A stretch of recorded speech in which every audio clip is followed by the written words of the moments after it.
ایک اور بات فیاض محمود، آج ایک جنجلہ آئی آفریدی صاحب، ان سے جب سوال کیا ایک نوجوان صحافی نے، ابرار نے، جس میں بڑا ایک ایسا جواب دیا جو کم از کم آفریدی صاحب ایک بڑے سنجیدہ، بڑے سیزنڈ، بہت سینئر قانون دان ہیں اور سپریم کورٹ بار کے پریزیڈنٹ ابھی تھے، اس سے پہلے بھی تھے، وہ رہ چکے ہیں بڑے مختلف عہدوں پر، کم از کم ان سے توقع نہیں کی جا سکتی تھی۔ یہ جنجلاہٹ کیوں ہے؟ کہیں ایسا تو نہیں ہے کہ وہ بھی یہ سمجھ رہے ہیں کہ شاید وہ اپنے موکل کو پوری طرح ڈیفینڈ نہیں کر پائیں گے؟ ذرا بیان فرمائیے کہ وہ ساری کنورسیشن کیا تھی، پھر شاہ خاور سے انالیسز لیتے ہیں کہ یہ جنجلاہٹ آفریدی صاحب سے تو توقع نہیں کی جا سکتی تھی۔ بالکل سامی صاحب، بڑا آج افسوسناک ایک واقعہ پیش آیا جب ہیرنگ ختم ہوئی تھی، تو میں لطیف آفریدی صاحب کو جتنی رسپیکٹ دی گئی کورٹ میں واقعی حیران تھا کہ جب وہ آئے تو عدالت نے ان کو ویلکم کیا اور اس کے بعد ان کو کہا کہ آپ نہ صرف رانا شمیم صاحب کے وکیل ہیں بلکہ آپ عدالت کے بھی معاون ہیں، آپ کیونکہ سینئر وکیل ہیں، آپ کی جوڈیشری کے لیے بڑی قربانیاں ہیں، بڑی جدوجہد ہیں۔ تو اس کے بعد جب وہ باہر آئے، ان سے ٹاک شروع ہو گئی، وہ چلتے چلتے، ظاہر ہے وہ ان کی ایج کا تقاضا، وہ بڑے آرام سے چل رہے تھے اور ساتھ ہی چلتے چلتے ان سے ٹاک کی جا رہی تھی، تو سوال بھی کچھ ایسا نہیں تھا۔ ابرار کینی صاحب ہیں، بڑے زبردست رپورٹر ہیں اور وہ کسی کم از کم ایجنڈے پہ کام نہیں کرتے، بڑا اچھا کام کرتے ہیں، فیلڈ رپورٹر ہیں۔ انہوں نے ایک سوال پوچھا، سوال میں آپ کو بتا دیتا ہوں سوال کیا ہے۔ انہوں نے ایک سوال پوچھا کہ آفریدی صاحب، آپ کو کیا لگتا ہے کہ اس عدالت کو اس پورے معاملے پہ نوٹس نہیں لینا چاہیے تھا؟ تو اس پہ انہوں نے جو جواب دیا وہ بڑا افسوسناک تھا۔ انہوں نے کہا کہ آپ کا سوال آپ کی شکل سے بھی بدتر ہے،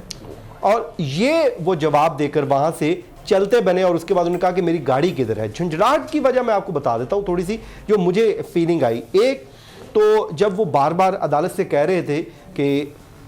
پیر کو آپ ایڈجرن نہ کیجئے، اس کو آگے رکھیں کیونکہ پیر تک تو ہم جو اوریجنل ایفیڈیوٹ ہے وہ نہیں دے سکتے، ایک بات وہ عدالت نے مسترد کر دی۔ اس کے بعد انہوں نے کہا کہ رانا شمیم صاحب کو باہر جانے دیں، عدالت نے اس کو بھی ان کی استدعا کو مسترد کر دیا۔ تو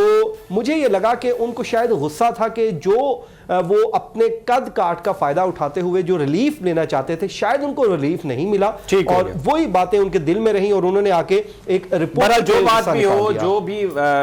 ہو، ایک ان کو اگر انہوں نے بات یہ کر بھی لی ہے تو ان کو چاہیے کہ وہ پاکستان کے صحافیوں سے اس بات کی معذرت کریں،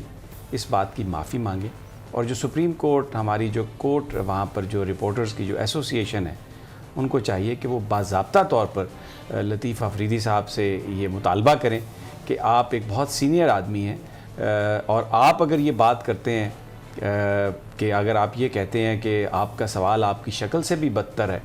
تو اس پر آپ کو، اگر غصے میں آپ نے کہہ دیا تو اس پر آپ کو معذرت کرنی چاہیے۔ ایک بات میں آپ کو بتا دیتا ہوں کہ اگر یہ بات امریکہ میں، یورپ میں کہی جاتی کسی رپورٹرز کے،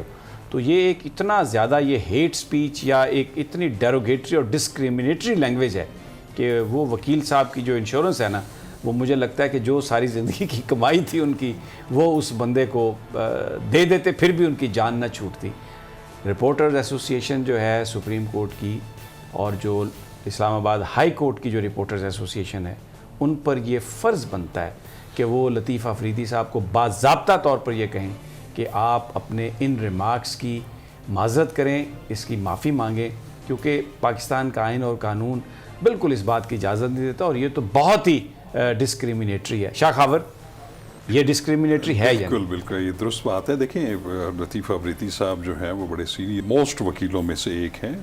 اور بڑے سمجھدار آدمی ہیں، ان کی بڑی عزت ہے، بڑا ان کا نام ہے۔ ان سے کم از کم ایسی کوئی توقع نہیں کی جا سکتی تھی، لیکن وہ کس اسٹیٹ آف مائنڈ میں تھے۔ لیکن آپ کی بات یہ بالکل ٹھیک ہے کہ ان کو ان کا اپنا قد بڑھے گا اس سے، اگر وہ اپالوجی کرتے ہیں تو ان کا اپنا قد بڑھے گا اس سے کہ بھئی یہ غلطی ہو گئی اور اس کو آپ جانیں۔ دیکھیں، صحافی جو ہیں وہ یا رپورٹرز ہیں، ان کو سوال کرنے کا حق ہے۔ اگر آپ کو وہ سوال پسند نہیں آیا تو آپ سمپل نو کامنٹ کر دیں، آپ خاموشی سے چلے جائیں، وہ تو آپ کو کوئی مجبور نہیں کر سکتا جواب۔ تو اس لیے میں سمجھتا ہوں کہ یہ ایک اچھا میسج نہیں گیا۔ سبسکرائب کریں اور بیل دبائیں تاکہ کوئی خبر رہ نہ جائے۔